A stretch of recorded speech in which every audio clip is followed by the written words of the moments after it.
you sometimes feel overwhelmed by your heavy workload and constant pressure to deliver against multiple deadlines, leaving you mentally and physically exhausted? Stressed to the point that it affects your productivity and even your physical health? Well, you're not alone. The majority of executives feel this way at some point in their career. And now that you're a manager, beyond the need for self-care when this affects you personally, you also need to recognize the symptoms in your team.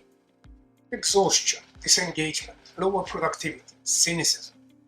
Hi, I'm Nikos Rosidis, CEO, management consultant, and author. This channel is devoted to raising your managerial competence, and each episode covers a core skill or competence.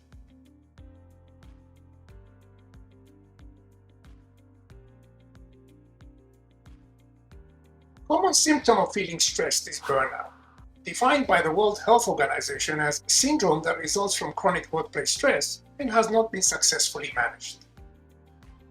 The three main symptoms are feelings of exhaustion, feeling negative towards one's job or career, reduced productivity.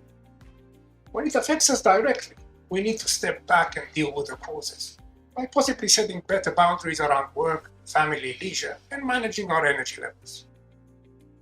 A subject I've already covered in one of my self-management episodes. This includes better nutrition, exercise, practicing mindfulness, and improved organization and discipline. In short, it involves becoming better at self-care, the centerpiece of self-management. It may also involve improved delegation, where you manage your own workload in a more balanced and effective way. When burnout affects your team members, you need to recognize the signs early, usually through your daily interactions or weekly one-on-ones. Excessive workload, unclear expectations, inadequate resources, poor time management, lack of skills to meet job requirements. High levels of stress may also result from relationship problems, like being bullied or facing persistent incivility, in which case you need to find out what's happening and put a stop to it immediately. Stanford University neuroscientist Robert Sapolsky, in his book Zebras Don't Get Ulcers, explains the difference between our evolutionary mechanisms for dealing with stress and modern lifestyles. While evolution equipped us for short flight or fight situations, where we were either killed or managed to survive, in modern life we are in a perpetual state of stress. It is with us all the time. Dr. Sapolsky defines a stressor as any occurrence that knocks us out of homeostatic balance.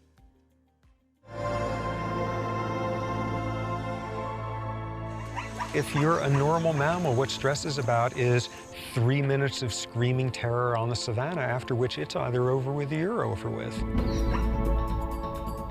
But human beings can't seem to find their off switch.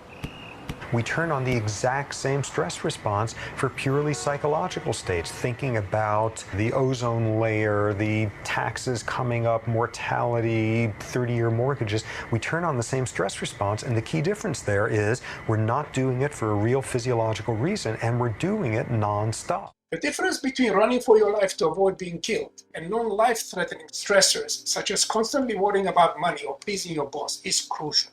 Yet our biological response is very similar, even as the health consequences are radically different.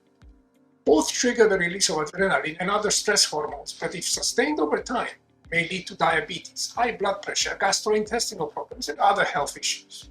This is why zebras, lions, or wild animals more generally don't get ulcers. Their stress is transient, not constant. Studies show that long-term stress suppresses the immune system, making us more susceptible to infectious diseases. To re-establish balance, our body secretes adrenaline and other hormones. We mobilize energy and we deliver it where it's needed. We enhance immune defenses to allow us to think more clearly and react faster. But evolution has no effective mechanism to counter chronic stress. Of course, some degree of stress is beneficial. It increases glucose and oxygen delivery to the brain, strengthens synaptic communication, and finally increases what is termed long-term potentiation, whereby our synapses learn and strengthen, especially when the stressors are short-term and are not very severe. The good news is that high levels of stress, loss of control, and extreme fatigue can be mitigated if we learn how to deal with the symptoms. Exhaustion, cynicism, inefficacy. So here are 3 actions to consider when the stress is work-related and afflicts your team. Number 1, more flexibility in how and when the job gets done. Number 2, additional resources at both individual and organizational level, information, equipment, admin support. Number 3, addressing any learning and development gaps. But perhaps the most critical of all is providing emotional support for your team. be there for them. So long for now, and see you in the next episode.